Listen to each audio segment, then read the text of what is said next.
Hello friends, welcome to home food recipes. આજે આપણે એકદમ નવી રીતે નવા સ્વાદમાં મેગી કેવી રીતે બનાવવી એ જોઈશું। આનાથી પહેલાં આ મેગી તમે આ રીતે ક્યારેય નહીં બનાવી હોય એ વાતની હું ગેરંટી આપું છું। અને આ મેગી ટેસ્ટમાં પણ ખૂબ જ સરસ લાગે છે। એ તમે જ્યારે બનાવીને ખાશો ત્યારે જ તમને ખબર પડશે। નાના બાળકોથી લઈને મોટા દરેક જણને આ મેગી ખૂબ જ પસંદ આવશે। તો એકવાર આ રીતે તમે આ મેગીને ચોક્કસથી ટ્રાય કરજો। એકદમ પરફેક્ટ માપ સાથે આજે હું તમને આ નવી જાતની મેગી કેવી રીતે બનાવવી એ શીખવાડવાની છું, જેને તમે સાંજના નાસ્તામાં ભૂખ લાગે ત્યારે બનાવીને ખાઈ શકો છો। એ ખૂબ જ હેલ્ધી પણ હોય છે। તો ચલો એને બનાવવાનું શરૂ કરીએ। સૌથી પહેલાં તો અહીંયા મેં 2 પેકેટ આટા મેગી લીધી છે। જે નોર્મલ મેદાવાળી મેગી આવે છે એની કમ્પેરમાં આ મેગી થોડીક હેલ્ધી હોય છે। તો જ્યારે પણ તમે મેગી બનાવો ત્યારે આનો જ યુઝ કરો। તો આની સાથે જે આ રીતનું ટેસ્ટ મેકર આવે છે એને આપણે સાઈડ પર મૂકી દઈશું। એને આપણે પછીથી યુઝ કરીશું। જે 22 રૂપિયાનું એક પેકેટ આવે છે એવા અહીંયા મેં 2 પેકેટ લીધા છે।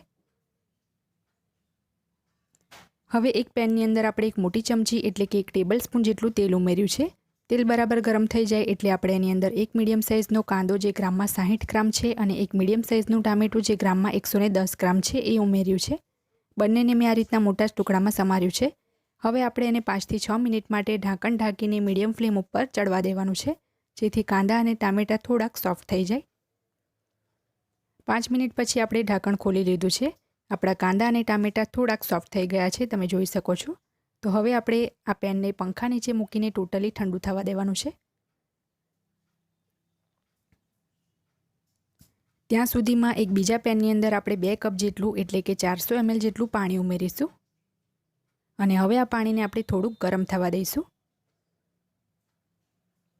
જ્યારે પાણી આ રીતે થોડુંક ગરમ થઈ જાય એ પછી આપણે એની અંદર જે મેગી ખોલીને રાખી હતી એ ઉમેરી દઈશું।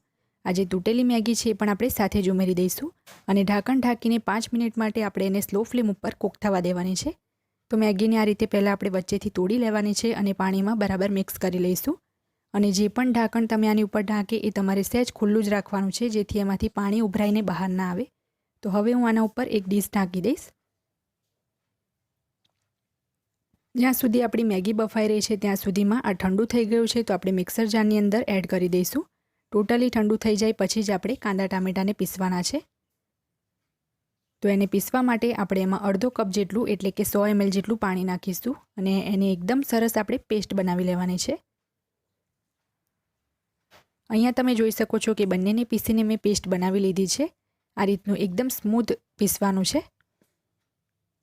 5 મિનિટ થઈ ગયા પછી આપણી મેગી પણ સરસ કૂક થઈ ગઈ છે અને તમે જોઈ શકો છો આની અંદર બિલકુલ પણ પાણી નથી, એકદમ સરસ કૂક થઈ ગઈ છે। તો હવે આપણે ગેસ બંધ કરીને એના ઉપર ડીશ ઢાંકીને સાઈડ પર મૂકી દઈશું, જેથી એ ઠંડી ના થઈ જાય।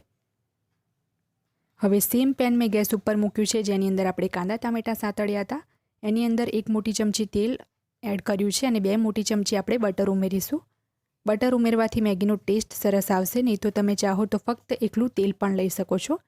તેલ અને બટરને આપણે પેનમાં આ રીતે ફેલાવીને મિક્સ કરી લઈશું, જેથી પેન આપણું બળે નહીં અને બટર પણ ઓગળી જાય। બટર બરાબર ઓગળી જાય એટલે આપણે એમાં અડધી ચમચી જેટલું છીણેલું આદું ઉમેરીશું। 1 મોટી ચમચી જેટલું આપણે ઝીણું સમારેલું લસણ ઉમેરીશું અને બંનેને આપણે ધીમા તાપે સાંતળી લેવાનું છે।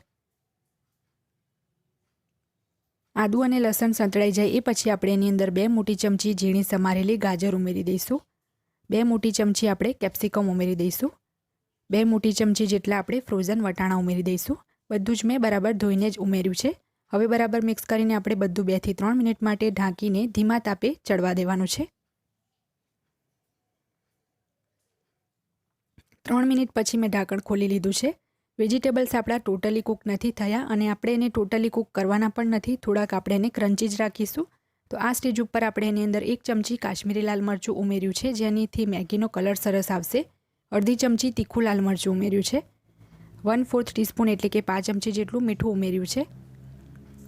2 પેકેટ આપણે મેગીનો મસાલો નાખી દઈશું। જે ટેસ્ટ મેકર આવે છે મેગીને સાથે એ જ આપણે નાખવાનું છે અને ટેસ્ટ મેકર નાખ્યું છે એટલે આપણે વધારે મસાલા પણ એમાં ઉમેરવાની જરૂર નથી। તો ફક્ત શાકભાજી અને ગ્રેવીના જ ભાગના મેં મસાલા ઉમેર્યા છે। 5 ચમચી જેટલું 1/4 ટીસ્પૂન આપણે ગરમ મસાલો ઉમેરી દઈશું અને હવે બધું જ આપણે બરાબર મિક્સ કરીને અડધી મિનિટ માટે મસાલાને સાંતળી લેવાના છે, જેથી એમાં કોઈ કચાશ ના રહે।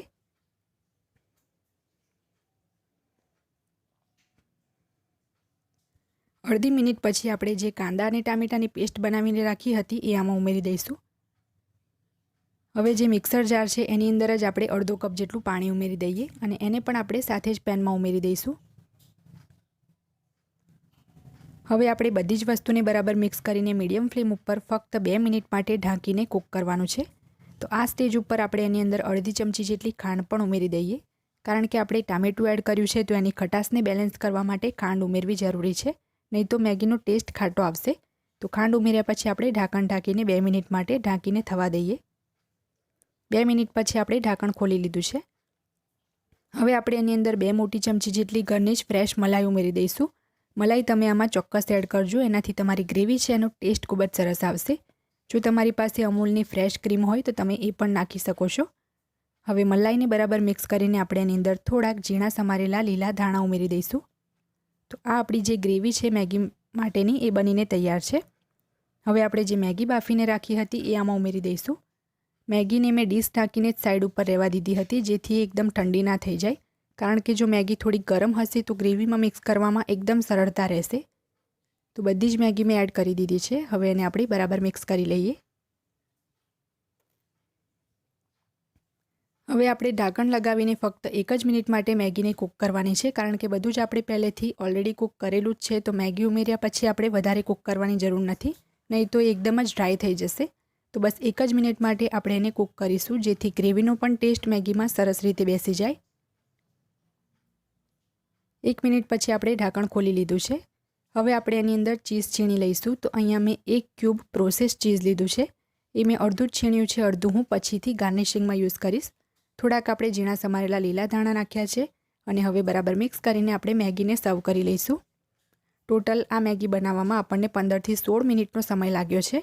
પણ જ્યારે તમે આ મેગી ખાશો તો તમને ખૂબ જ પસંદ આવશે. ખાસ કરીને નાના બાળકોને તો આ રીતનું ચટપટું ખાવાનું ખૂબ જ ભાવે છે. તો જો એકની એક સિમ્પલ મેગી ખાઈને તમે કંટાળી ગયા હોય તો એકવાર આ રીતે તમે ચોક્કસ ટ્રાય કરજો. આટલી ક્વોન્ટિટીમાં 2-3 લોકો આરામથી ખાઈ શકશે. તો હવે આ મેગી ઉપર આપણે થોડુંક ચીઝ ફરીથી છીણી લઈશું. ચીઝ ટોટલી ઓપ્શનલ છે, તમે નહીં પણ છીણો તો પણ આ મેગી ટેસ્ટી જ લાગશે. થોડાક લીલા ધાણાથી એને ગાર્નિશ કરી લેવાનું છે. તો ફ્રેન્ડ્સ, જો તમને મારી આજની આ મેગીની રેસીપી પસંદ આવી હોય તો મારા વિડીયોને લાઇક અને શેર કરી ચેનલને સબસ્ક્રાઇબ કરવાનું ના ભૂલતા.